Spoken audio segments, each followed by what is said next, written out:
Om Sadashiva Samarambam Shankaracharya Madhyamam Asmadacharya Paryantam Vande Guru Paramparam Ishvaro Guratmeti Multiveda Vibhagine Vyomabda Vyapta Dehaya Dakshinamurtaye Namaha Sava Vedanta Svedanta Gocharam Tamagocharam Govindam Paramanandam Satguru Pranatoshmaham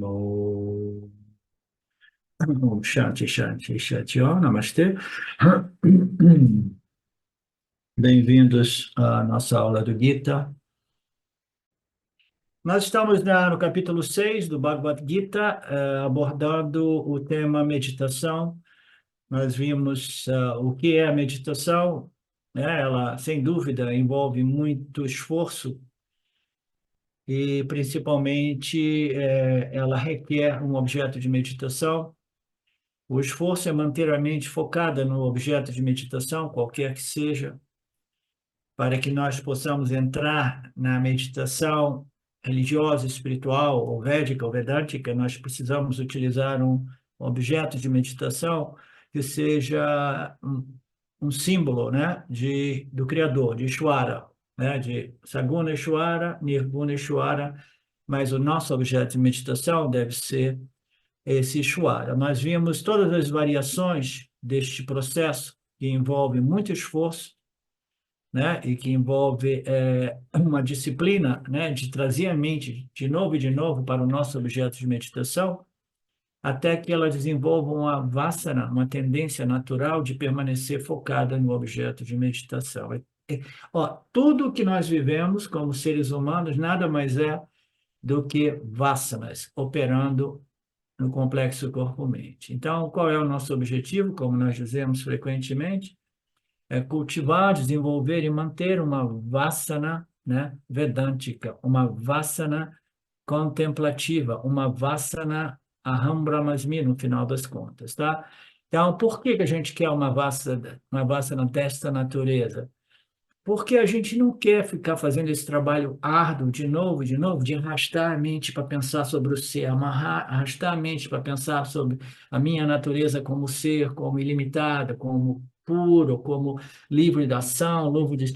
A gente não quer estar fazendo aquele trabalho deliberado de novo e de novo. A gente precisa estabelecer essa vassana no corpo causal de modo que este autoconhecimento esteja sempre disponível, né? Uma vez que ela está bem estabelecida, aí ela se torna o quê? Natural, né? Naturalmente, né? Eu tenho a mente, né, focada, pensando, lembrando, né, conscientemente ou subconsciente, eu sou livre e independente das experiências desse corpo-mente. Eu sou purna, né? Eu sou a carta, nirvikara, etc. Todos esses conceitos a respeito dos aspectos daquilo que é a minha real identidade, eles precisam estar firmes lá no fundo da minha mente, né? Ou no porão da minha mente, trabalhando para mim, como eu costumo dizer, né? Trabalhando para mim 24/7, em vez de eu, com a minha mentezinha consciente, ter que de novo e de novo, né?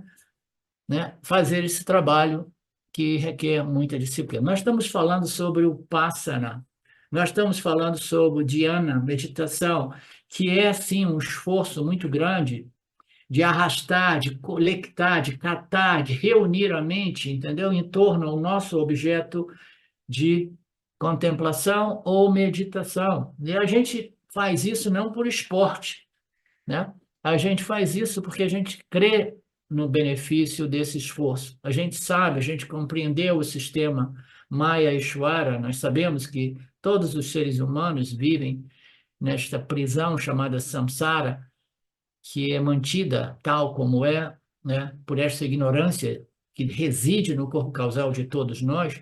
Então, nós precisamos de reprogramar esse corpo causal e fazemos isso através desse processo, que envolve também sentar na sua poltrona de meditação e deliberadamente dedicar alguns momentos para relembrar os ensinamentos ou focar numa imagem de Saguna Ishvara. Quando a gente foca numa imagem ou num aspecto de Saguna Ishvara, a gente está fazendo um Vipassana de melhoramento do corpo-mente, tá? Porque você está transferindo todos os seus ganchos do mundo para com o Criador, e você tem confiança no Criador. Você sabe que o Criador, ele vai, né, no final das contas, ele é responsável pelos frutos de nossas ações, é responsável pelo nosso parabada karma. E você quer compreender melhor o Criador, então esse relacionamento é fundamental, né?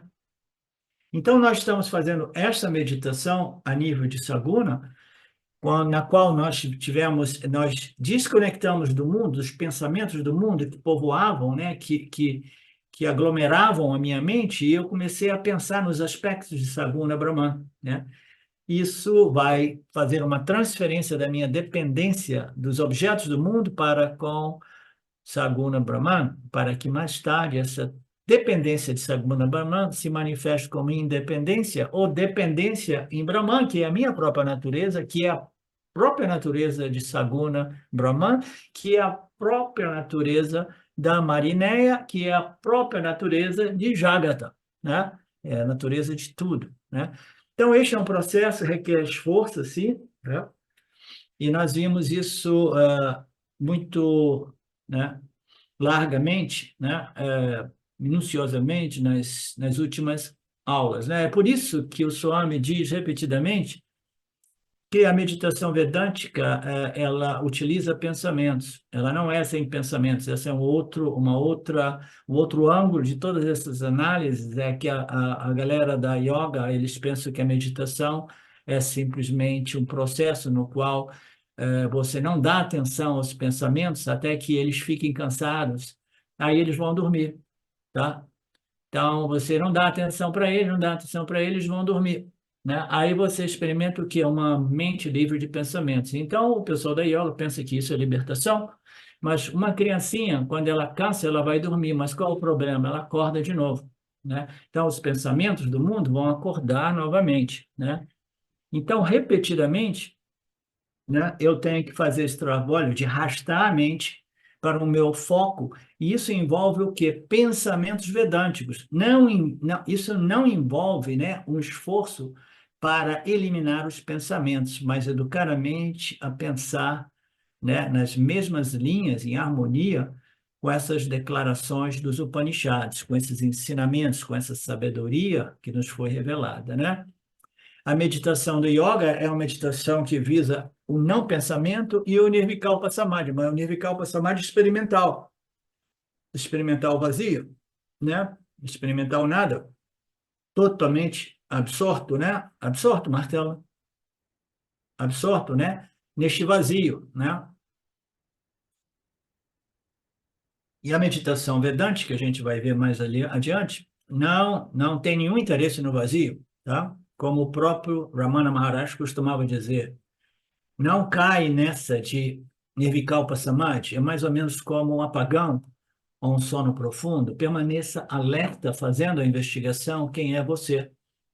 Naturalmente, os ensinamentos de Ramana não eram muito sofisticados, porque ele, espontaneamente, ele descobriu o ser simplesmente perguntando quem é que vai morrer aqui, né? Quem sou eu? Né? Mas ele era uma alma extremamente qualificada, né? Então bastou esse apontamento tão simples, né? Quem é o eu? O que é o eu? Quem sou eu, né? E ele passou isso adiante, né? Ele nunca se propôs realmente como um professor de Vedanta, ou um professor espiritual. O Vedanta não dá atenção à mente vazia, né?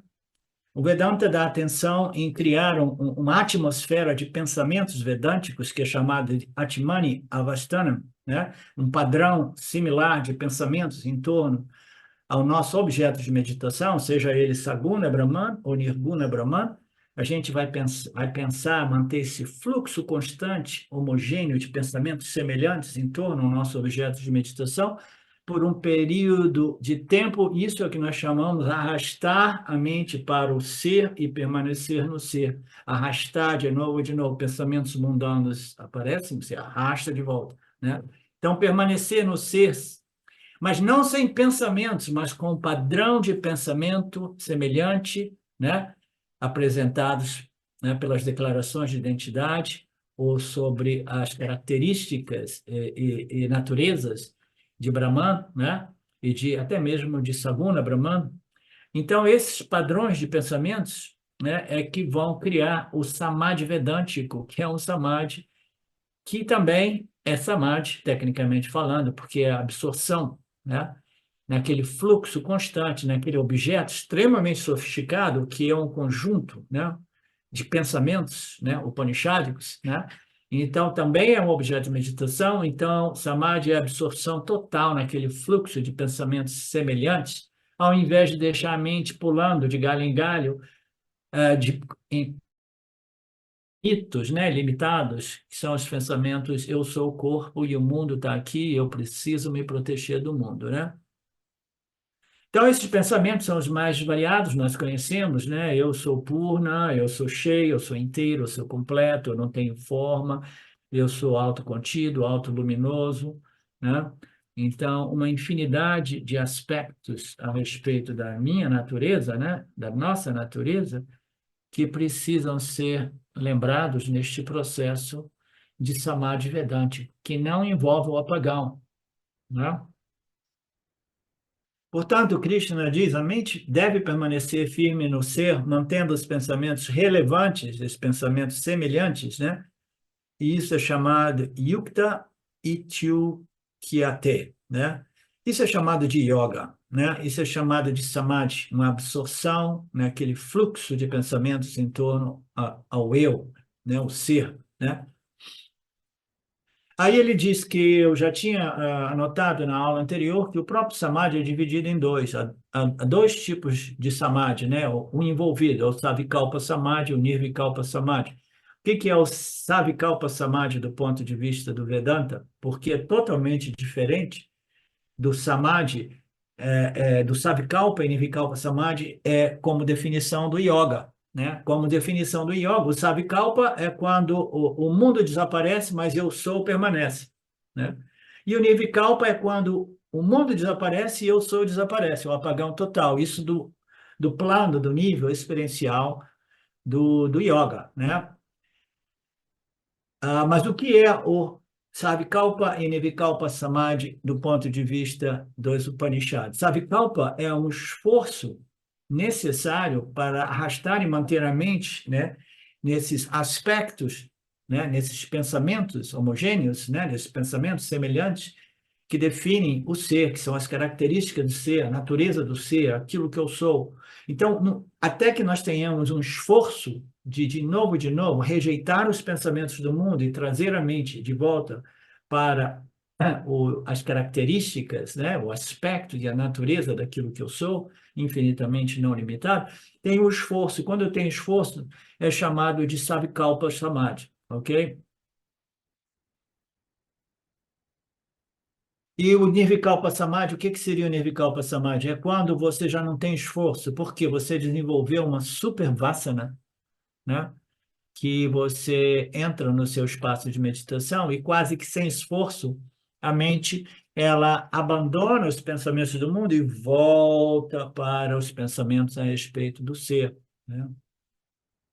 Então, vocês sabem, aqueles de vocês que me conhecem, sabem que eu falo muitas dessas coisas através de experiência direta, né? Aconteceu comigo, quando eu menos esperava, a mente entrava nessa contemplação, né? Muito inspirada por Nisargadatta Maharaj, né? Eu sou, eu existo, eu sou, eu existo, eu sou, eu existo. Sem esforço. Eu sentava e depois de 2, 3, 4, 5 minutos, bum, eu entrava naquele barato, tá? Então, isso do ponto de vista do Vedanta é o quê? É o Nirvikalpa Samadhi. É uma absorção quase que sem esforço, porque você desenvolveu uma vassana. Você criou, desenvolveu, cultivou, você povoou o seu corpo causal com esses pensamentos a respeito da sua real natureza como Satchitananda, né? É como se você estivesse pedalando uma bicicleta. Depois de pedalar muito, você para de pedalar e você tem uma força de inércia, um momento que vai continuar, né, te levando, né? O verso 19, a seguinte comparação é mencionada para a mente contida de um yogi, a mente disciplinada, a mente focada, que está praticando dhyana no Atma, né? Ele está praticando dhyana, mas não está praticando na respiração, na parede ou numa imagem de um guru, não, está praticando no ser mesmo, né? Então, a seguinte comparação para a mente contida, né? Focada, purificada de um yogi, que está praticando dhyana no ser, ela é como uma lamparina, uma chama, em um local sem vento, que não pisca, que não tremula, Marcelo, não tremula. Então, eu acho que a maioria de nós, né, conhecemos essa analogia diz respeito a uma mente calma, tranquila, né? Uma mente tranquila é uma mente que não está cheia de pensamentos a respeito do mundo. A gente pode dizer assim, ok, ela é tranquila, sim, ela está experimentando o que? O silêncio. Tudo bem, o silêncio é bom, né? Silêncio é bom, mas não pense que o silêncio é o fim por si mesmo, né? Silêncio é bom porque aí você pode o quê? Você despopulou a mente desses pensamentos do mundo, aí naquela mente silenciosa, os pensamentos vedânticos vão o quê? Vão brilhar com uma potência monstruosa, né? Por quê? Porque agora eles têm lá um campo aberto no qual eles brilham, né? Vocês lembram daquela analogia dos pais que foram no teatro para assistir a performance do seu filho, que fazia parte de um coro da escola? Quando chegaram lá, o coro era muito grande, tinham quase 100 crianças, e eles ficaram frustrados porque eles não conseguiam ouvir a voz do filho. Ele falou, mas eu vim aqui para ouvir o meu filho, né? Mas eu estou ouvindo um coro, né? Um coral, né? Não sei como se diz, né? Então, a mesma coisa. Se você traz o pensamento vedântico, Aham Brahmasmi, por exemplo, né? Eu sou Purna, né?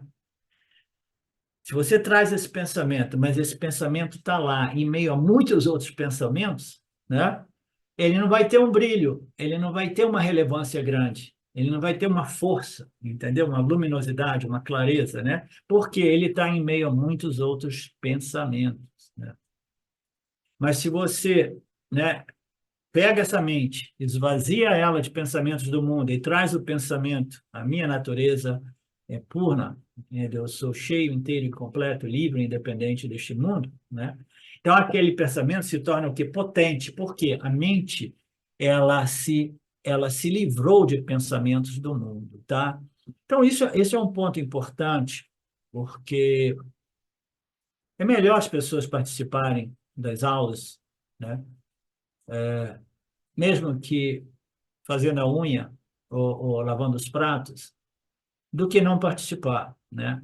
Mas quando você está fazendo outras coisas, como muitas pessoas, algumas pessoas, né? E até eu mesmo, eu era culpado de fazer isso no passado, 10, 20 anos atrás, eu vou ouvir as aulas dirigindo o carro no trânsito, né? Então eu estou ouvindo a Ram Brahmasmi, mas eu estou, ao mesmo tempo, ouvindo todos os pensamentos a respeito do trânsito e será que eu vou chegar em tempo aqui, em tempo ali?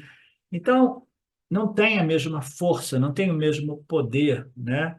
Então, é importante compreender que a mente, ela já leva algum tempinho para a mente realmente se aclimatar com a atmosfera de uma aula do Vedanta, entendeu? Já leva algum tempinho, 5, 10, 15 minutos para ela se aclimatar, porque no início ela está assim, principalmente se ela teve que correr para entrar na aula, fazendo muitas coisas antes, né? Então já leva um tempinho. E depois, né? Depois que você aclimata, aí você pode, né, pensar segundo, né, as linhas dos Upanishads, né, livre de toda aquela poluição de pensamentos conflitantes que irão neutralizar a força dessas declarações vedânticas, dessas compreensões, desses ensinamentos vedânticos, né? Então, esta analogia de uma lamparina, uma chama calma, num local sem vento, né? Tem uma proteção de modo que a chama ela parece, ela não pisca, né? Ela não, né? Não tremula, né? Então, o que que é este vento, né? Este vento são as vasanas, né? Que vão assoprando pensamentos do mundo, né? No momento qual nós queremos fazer o nosso Passana, a nossa meditação, a nossa Nididhyasana, né? Então, essas vasanas que nós podemos ver como vento, né? Ela vai assoprando esses pensamentos mundanos, né? E aí a minha mente vai ficar o quê? Trêmula, porque eu estou querendo mantê-la, né? Nas minhas contemplações vedânticas, mas ao mesmo tempo, né? Ela tem que lidar com esses pensamentos intrusos, Marcelo, esses pensamentos intrusos, né? Então, nós queremos uma mente, sim, uma mente que seja como uma chama que não pisca, que não tremula, né? E para isso, o Passana é muito importante, né? A purificação pode ser feita através do Passana, até mesmo do Passana meramente, né, yogic, né, do Patanjali, porque você vai criar uma mente vazia, uma mente silenciosa. Mas o único problema deles, eles pensam que uma mente vazia é o destino, é o fim. Eles não sabem que é um meio, né, que pode nos levar à compreensão Aham Brahmasmi. Então, essa lâmpada está acesa, e nós já vimos isso, né? Tem uma brisa perturbadora. A brisa, a gente pode dizer que são as vasanas, os pensamentos vão chegar, né? E não tem jeito, a gente tem que trazer de novo a mente para o nosso objeto de meditação. E no caso do Vedanta, que são as noções e conceitos upanishádicos, né? A respeito, sia de Saguneshwara ou de Nirguneshwara, né? Essa mente oscilante é um outro termo, né? Essa mente, né, oscilante, né, por causa da influência das vasanas, né?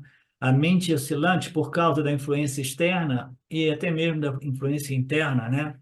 Nós temos dois tipos de poluição, a poluição que vem do meio ambiente e a poluição que vem do meio ambiente, digamos assim, que é o meio do meu corpo sutil, né? As impressões mentais e emocionais que aparecem também, principalmente quando eu quero meditar, né? Então, como proteger a mente? Aí a pessoa irá pensar, eu vou pedir para alguém construir uma caixa de vidro, ou eu vou construir uma pirâmide, né? Tem pessoas que constroem uma pirâmide e elas acreditam que essas pirâmides facilitam muito a meditação. Eu não sei, eu nunca experimentei, nunca tive interesse nisso, né?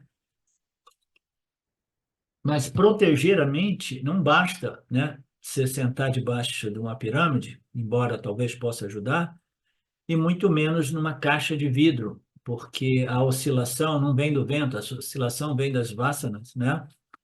Então, esse pensamento, né? Os pensamentos, eles precisam ser purificados. Não tem nenhum outro jeito da gente proteger a mente, né? Nós temos que eliminar todos esses pensamentos disformes, não em conformidade com as declarações vedânticas, né? Agora, a questão é, no caso dessa chama, eu posso providenciar um invólucro de vidro, mas no caso das minhas vasanas e dos pensamentos intrusos, né? Qual a proteção que eu vou fornecer, né? Então, a proteção é um processo longo chamado, né, purificação, refinamento, né, que passa pelo desapego, passa pela devoção, passa pelo Karma Yoga, né? E passa por despaixão, né? Desapego, né? O Vairagya, né? Em outras palavras, né? Então, tudo isso é uma forma a gente pode dizer, não é nem um invólucro que protege a mente, mas são práticas que gradualmente farão da mente protegidas, né? Desses pensamentos que surgem do corpo causal, mas como? Né? Ela não fez nenhum invólucro que divide, né? Ela simplesmente purificou o corpo causal.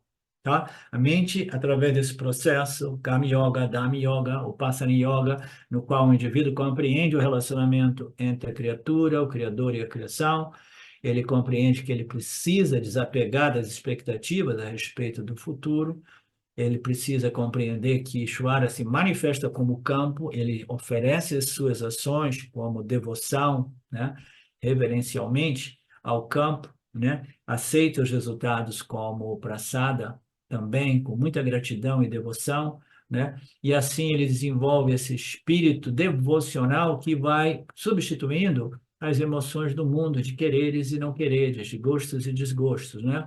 Então, é um processo que irá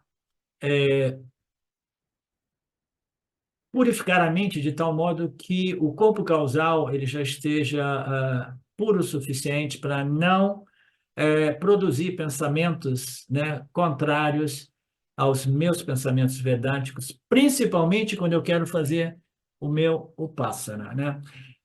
Veja bem, o Upasana vedântico, ele pode ocorrer de dois modos, e às vezes eu posso falar disso.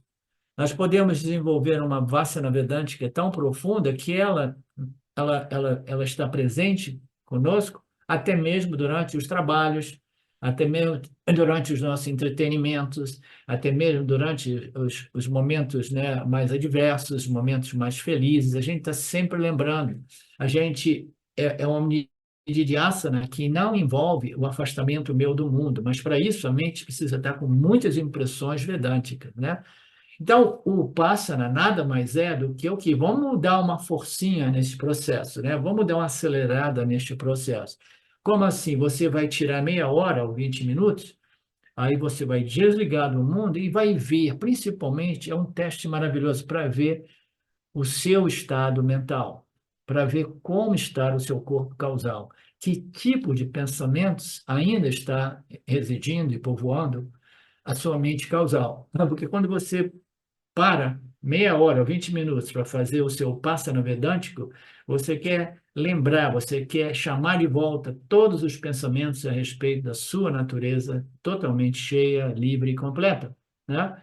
E aí você vai ver que tem pensamentos intrusos. Isso é um modo da gente, né, muito honestamente, medir, né? Medir o nível de purificação da mente, o nível de, né, o qual essa minha mente está livre, né, desses pensamentos que contradizem, porque são esses pensamentos que contradizem as declarações finais do Vedanta, é que são os impedimentos para a assimilação, internalização e transformação, né, derivada deste conhecimento devidamente digerido, né, e processado.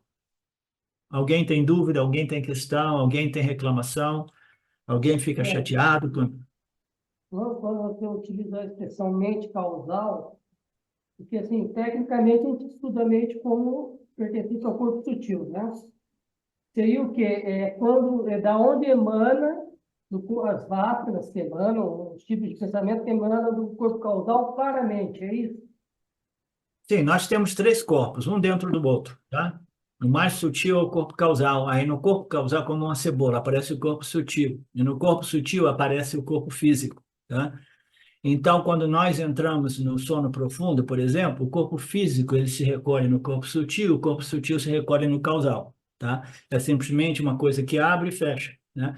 Então, fundamentalmente, a nossa mente consciente está recolhida e depositada na mente inconsciente, entendeu? Então, o corpo sutil ele existe dentro do âmbito do corpo causal. Como é que eu sei disso? É porque quando eu sento para meditar, quando eu vejo, aparecem pensamentos não deliberados que eu não quero pensar, que estão vindo de algum lugar, entendeu? E são pensamentos, né? Tá?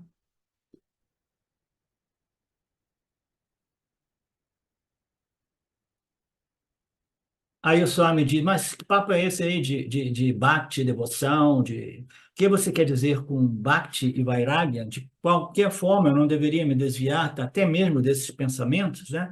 Eu deveria manter a mente vazia, não seria isso? Vou apenas dar uma pista. Krishna discute isso mais tarde, no verso 35 desse mesmo capítulo 6. A mente vai ser protegida como um invólucro, né, que protege uma chama, né? Em analogia, ela vai ser protegida e contida através do desapego e da prática repetida do Karma Yoga. Observação do Dharma, prática Karma Yoga, etc. Todas as nossas preocupações são porque não podemos enfrentar o futuro. Agora é interessante isso. As preocupações humanas, né, invariavelmente, elas são sempre a respeito de como evitar karma adverso, circunstâncias desfavoráveis, né? Então, a gente está sempre antecipando o futuro para quê? Para atrair circunstâncias favoráveis, mas principalmente para tentar evitar circunstâncias muito desfavoráveis, tá? Então, as preocupações, são porque a gente não tem a força e o equilíbrio para enfrentar o futuro assim como ele é, o futuro real e até mesmo o futuro imaginário, diz o Swamiji aqui, né? Na verdade, o futuro imaginário ameaça mais do que o real. Suponha que eu fique doente, agora eu estou, né, dá uma semana eu estou doente, isso e aquilo, e eu começo a ficar com a preocupação, e se eu morrer, né? E se meu filho não chegar em tempo, se eu não tiver dinheiro para cuidar dessa doença, né?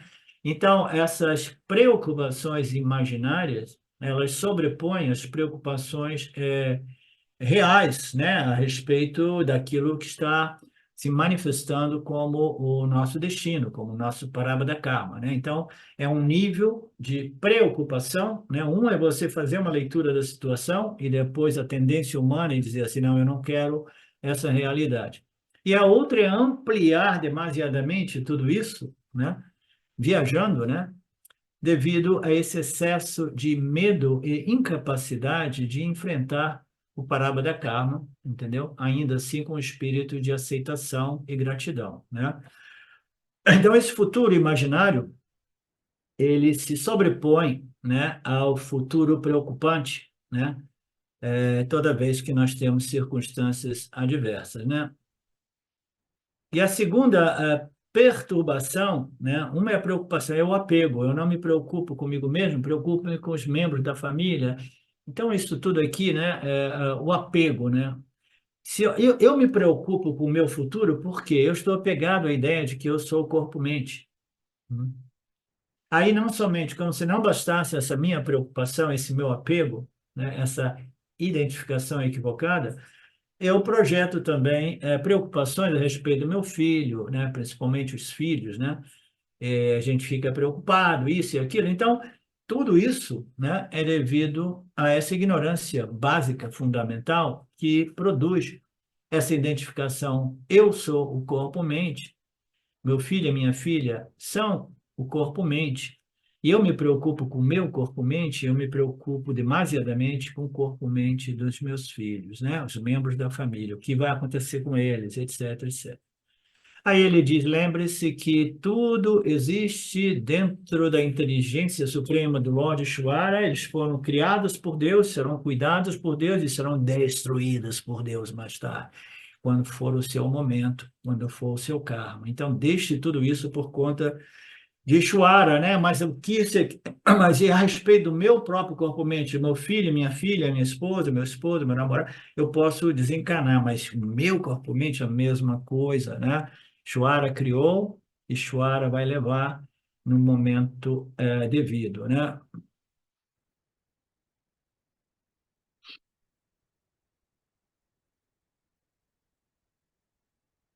E como eu faço para proteger essa mente, disciplinar essa mente? Eu tenho que praticar a meditação no ser, Atma, Atma Dhyana, Atma Upasana. Praticar, eu tenho que obter, analisar, considerar, estudar os Upanishads, de modo que eu possa compreender o que é o ser, para mim depois poder meditar no ser, né? Isso é é um dos pontos, tá? Das falhas e limitações desses ensinamentos diretos por aí, né? O que compreende até mesmo os apontamentos de Ramana Maharaj, ok? É, Você tem que meditar no ser, né? Traz a mente para o ser, de novo, de novo. Então, aqui no Vedanta, a gente diria, ok, então tá, eu vou meditar no Atma. Mas meditar no Atma não é meditar numa palavra Atma. Você pode escrevê-la na parede da sua casa, grande assim, Atma, né? Você só pode meditar no Atma se você souber o que era o Atma, né? Então, tudo deve partir desta compreensão do que é o Atma, e isso só é possível através da exposição aos ensinamentos do Vedanta. Então, o objetivo aqui proteger, limpar, purificar a mente de pensamentos intrusos através da meditação no Atma, levando ela para o Atma. Mas a gente vai compreender que o Atma Dhyana requer o conhecimento a respeito do que é o Atma, né? Isso só é possível através do Shravanam, Mananam e Nididhyasana do Vedanta, com a ajuda de um professor competente. Assim, Dhyana Svarupa, a natureza da meditação, foi falada nesses versos, desses dois últimos versos. E agora, nos versos seguintes, Krishna vai falar sobre a culminação da meditação. A culminação da meditação, ele vai chamar de Nirvikalpa Samadhi. Olha que curiosidade, ele vai trazer o Nirvikalpa Samadhi, mas sobre um ângulo completamente diferente daquele ângulo do yoga, né? Aqui, o ângulo é que Nirvikalpa Samadhi é uma absorção natural, livre de esforço, naquilo que é a minha real natureza, Satchitananda. 7 definições ou características devem ser fornecidas para o Nirvikalpa Samadhi, que é a consequência do Ashtanga Yoga. Lembre-se que Nirvikalpa Samadhi é possível em qualquer campo, não há mistério envolvido, não há misticismo, não há esoterismo, porque Nirvikalpa Samadhi é absorção, é uma faculdade natural que nós todos temos de manter a mente obsessada? Não, obsessed. Obcecada.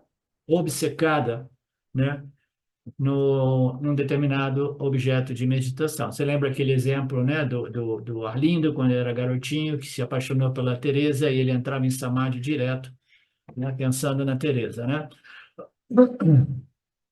Então, nós sabemos o que é essa absorção, as crianças sabem, os adolescentes sabem, né?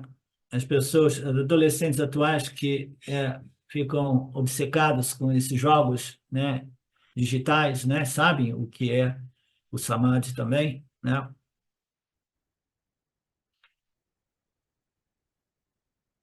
Mesmo agora, isso raramente acontece. Nos dias de hoje, raramente esse samadhi acontece. Geralmente acontece quando nos preocupamos. Isso é chamado preocupação, samadhi absorto em preocupação, mesmo depois de vir para a aula. Deixa eu ver o que está dizendo aqui.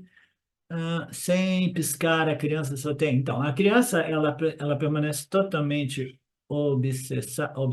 obcecada, né? Brincando, como eu citei o exemplo do meu filho com seus amigos, brincando, atravessaram a noite brincando, num samadhi total, né? Só me dei conta de manhã, quando eu acordei lá na Índia, né? Mas nos dias de hoje, esse samadhi é difícil porque existem muitas preocupações pairando nas mentes, né? Até mesmo durante a aula, existem preocupações para depois da aula, existem preocupações a respeito do que ocorreu antes da aula, né?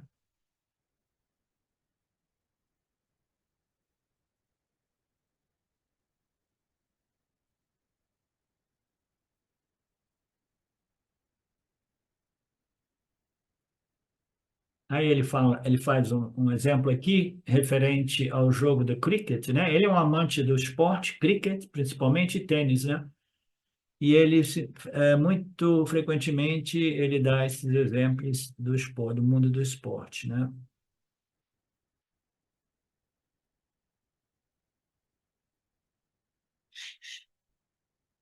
Você está em absorção total com a final Índia e Paquistão, a final maior que existe no mundo, né? Do cricket. E aí aparece uma vizinha, aparece uma visita, e pior ainda, a visita é o quê?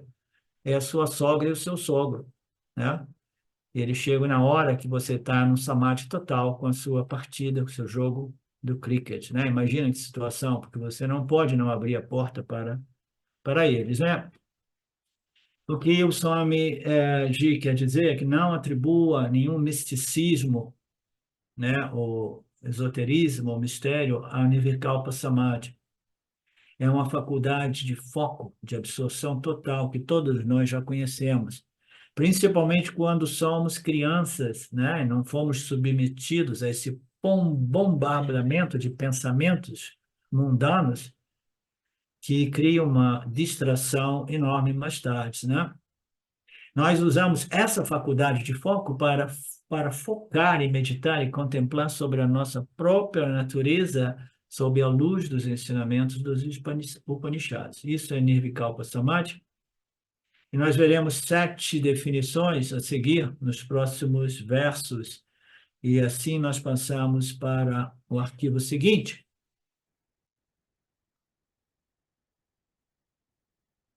Agora, o Krishna está discutindo o processo final de meditação, a sua culminação e os seus frutos, né?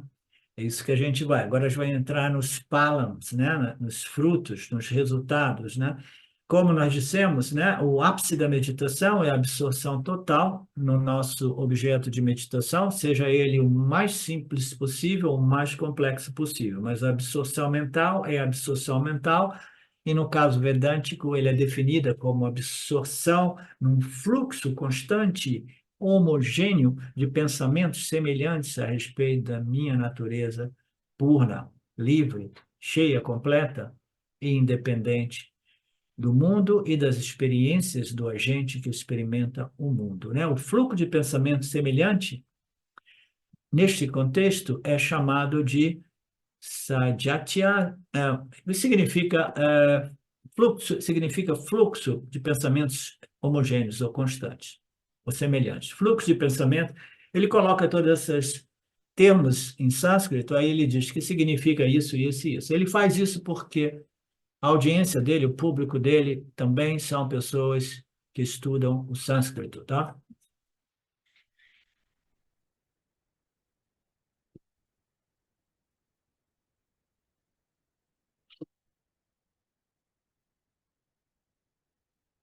Ok.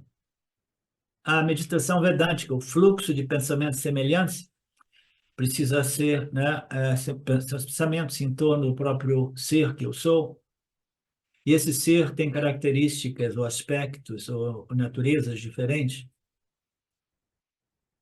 e isso nos dá a possibilidade de permitir que a mente possa mudar de pensamento, né?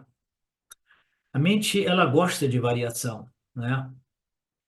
Se você diz que a mente, o pensamento vedântico é eu sou cheio, eu sou cheio, eu sou cheio, ou sou cheio, depois a mente vai ficar de saco cheio, né? Porque ela gosta de variar, né? Aí você vai dizer, eu sou cheio, eu sou a carta, eu sou completo, né? Eu sou pleno, né? Eu sou todo pervasivo, como o Marcelo, né? Então você vai mudando isso para a mente não ficar entediada também, né? Mas são pensamentos o quê? Pensamentos semelhantes, né? Um fluxo de pensamentos a respeito das características daquilo que eu sou. Você não pode deixar que pensamentos intrusos, né, interrompam esse fluxo constante. A natureza, o Atma, a natureza da consciência,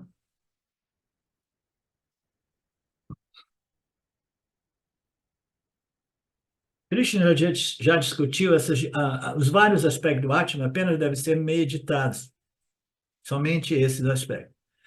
O Atma Chaitanya, natureza da consciência, Atma Niyata, ou a natureza eterna da consciência, atemporal, né?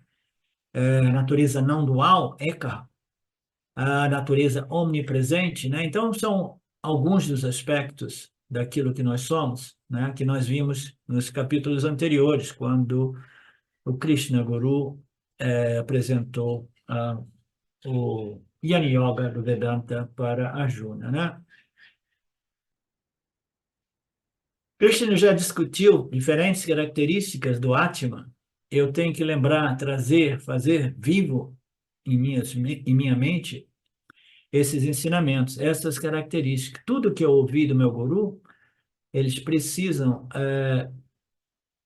causar impressões de modo que isso tudo permaneça vivo, né, na minha mente, né? Então, esse é o objetivo. E para isso, nós precisamos de substituir a vasanas vedânticas com as vasanas mundanas, né? É por isso que devemos lembrar que a meditação vedântica é impossível sem eu compreender o que é o ser, estudar o Vedanta com um guru qualificado. O estudante não vedântico, não consegue praticar essa meditação vedântica, naturalmente. Um objeto de meditação tão complexo que envolve a compreensão, né, dos aspectos, né, do ser, não como alguma coisa outra que eu mesmo, mas como o ser, como eu mesmo, e os aspectos que precisam ser analisados sob a luz da lógica apresentada pelo Vedanta e constatado pela minha experiência do dia a dia, que não foi devidamente examinada no passado, tudo isso tem que criar esta atmosfera, né, este ambiente vedântico, que somente então, mais tarde, eu posso praticar esse dhyana a respeito da minha natureza Atma, né? Ele precisa estudar Vedanta sobre orientação de guru por um período de tempo, e é por isso que o próprio Krishna está introduzindo a meditação vedântica após 5 capítulos de ensinamentos. Suponha que uma pessoa seja um estudante não vedântico. Ele pode praticar o Upasana de todo e qualquer outro tipo, mas jamais ele será capaz de praticar o Nididhyasana vedântico, porque você focar a mente no em Nirvikalpa Brahman, né, como minha real natureza, precisa de um embasamento enorme, né, uma compreensão profunda do que seja esse Nirguna, Nirguna Brahman, a minha própria essência, a minha própria natureza. Então, essas pessoas que não submeteram a mente aos ensinamentos do Vedanta, elas podem fazer outras meditações mais simples, né? Tipo repetição de mantras, repetição de orações, né?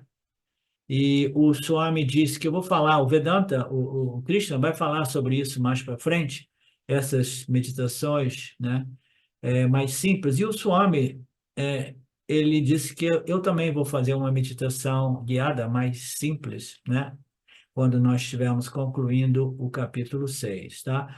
Então, se você não está preparado para essa meditação vedântica, porque você não estudou Vedanta com a ajuda de um professor, como você não compreendeu, você não pode focar a mente naquilo que você não conhece, não compreende, né? Mas não se preocupe, você pode focar numa imagem de Krishna, por exemplo, né? E isso já é um primeiro passo.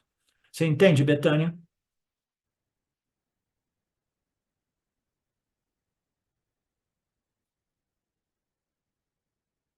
Um estudante vedântico aprendeu as diferentes características do ser com o seu guru, e o guru apontou a natureza do Atma como consciência, uma existência eterna, né? A verdade absoluta, onipresente, aquilo que não tem nenhuma associação, aquilo que é não dual, livre da ação, livre de qualquer mudança, né? Aquilo que é a bhokta e a karta, né? Não é o desfrutador, tudo isso ele ouviu por tanto tempo, ele entendeu, compreendeu, refletiu e internalizou tudo isso. Então, ele, somente ele é capaz de meditar no Nididhyasa, fazer a meditação vedântica, que é o Nididhyasana vedântico, que é trazer a mente, relembrar os ensinamentos, no início com um pouco de esforço, gradualmente com menos e menos esforço, e permanecer focado nessas declarações que revelam a minha real natureza, né? Então, o primeiro passo, cultivar, desenvolver e manter essas vasanas. Aí, quando eu paro para fazer o meu Nididhyasana, ou até mesmo caminhando, né? Durante o meu dia a dia, interagindo com o campo, eu mantenho essas vasanas, esses pensamentos no fundo da minha mente. Então, nós temos uma vasana muito bem estabelecida em torno a Aham Brahmasmi, eu sou livre, independente deste mundo, né? Aí o que que ocorre? Ocorre que a graça de Ishvara tem que intervir, né? Quando Ishvara vê que a Marineia já fez tanto esforço, né? Aí ele vai converter esta compreensão intelectual naquilo que nós chamamos de aparokshayana, tá? Quando a gente diz que, no final das contas, nós dependemos da graça do Criador, a graça do Senhor, não é à toa, né? Porque essa conversão, né, é um momento no qual a ficha cai e a compreensão é tão clara e tão simples, né, que a pessoa diz, nossa, como é que eu não... Porque o intelecto ele tem os seus limites, ele vai compreender todos esses ensinamentos, né? Mas esses ensinamentos eles estão ali só para revelar a real identidade do intelecto como pura consciência infinita e ilimitada, né? Mas ele está compreendendo tudo isso, né? Ele está compreendendo algo que não é um objeto de conhecimento, porque é a natureza do sujeito, né? Então, este conhecimento intelectual permanece ainda uma forma de conhecimento indireto, até que ele se torne o conhecimento direto. Esse conhecimento, essa conversão do conhecimento indireto para o direto, às vezes é referida como conhecimento intuitivo, conhecimento, né, imediato, direto, né? É um conhecimento que ocorre no intelecto, mas não é um conhecimento que ocorre como um produto de um esforço intelectual, mas é um conhecimento que ocorre pelo sistema Ishvara, que ele faz a ficha cair no momento que o indivíduo realmente já colocou muito esforço nesta direção. Porque é a coisa mais simples do mundo, mas ainda assim ela não ela é descontada, né? Ela não é vista, né? Não é compreendida deste modo, entendeu? Então, a graça de Ishvara, no final das contas, também é um fator muito importante, né? Por que eu estou falando disso aqui? Ele vai falar sobre essas meditações, a natureza, ok. O estudante precisa compreender tudo isso, e ele compreende isso através do Shravanam, aí ele reflete através do Nididhyasana, através do Manana, e aí ele vai, né, manter isso através do Nididhyasana. A gente faz uma pausa, Marcelo. A gente volta em 10. Om Purnamada Purnamidam Purnamudachyate Purnasya Purnamadaya Purnameva Vashishate Om Shanti Shanti Shanti Om. Namastê. Olá, queria trazer aqui para vocês o quanto eu tenho me beneficiado dos ensinamentos do Vedanta. Esses ensinamentos do Vedanta, eles mudaram a minha vida, o meu estilo de vida, né? A partir de uma compreensão sobre Jagata, o mundo, sobre essa pura inteligência Ishvara, sobre o Jiva, né? A mente, o funcionamento, sobre a aplicação do Karma Yoga diariamente na vida, o quanto isso beneficia a purificação da mente, né? Para poder daí acessar aquilo que é mais valioso. Aliás, eu diria sem valor estimável, inestimável, né? Uma riqueza profunda, que é a compreensão sobre os ensinamentos de Satya, a consciência, a existência ilimitada que sou. Bom, eu sou uma aluna de Vedanta, desse grupo Vedanta Brasil, que iniciei a jornada, estou no começo da jornada, mas essa jornada seria impossível sem o apoio diário de um professor qualificado, o professor Arlindo Nagar, nosso professor, que dedica a sua vida, que dedica as batidas do seu coração exclusivamente para o ensino do Vedanta. Ele gosta de usar a frase o coração que se doa recebe. Então ele é esse coração que doa. E aí a minha pergunta e o meu convite é: e você? Tem se beneficiado também dos ensinamentos, da compreensão, da clareza desses ensinamentos que são trazidos para nós? Sim? Se sim, o coração que doa recebe. Então o convite é: se você se beneficia, você pode também fazer uma doação. Essa doação, ela é necessária, apropriada, para a manutenção, né, desse ensinamento vivo diariamente para nós. E é um convite para que a gente possa nutrir esse grupo com o dar e o receber. E se você se beneficia, tenho certeza, qualquer valor mensal é suficiente. É o valor que o seu coração sentir, mas é um valor apropriado.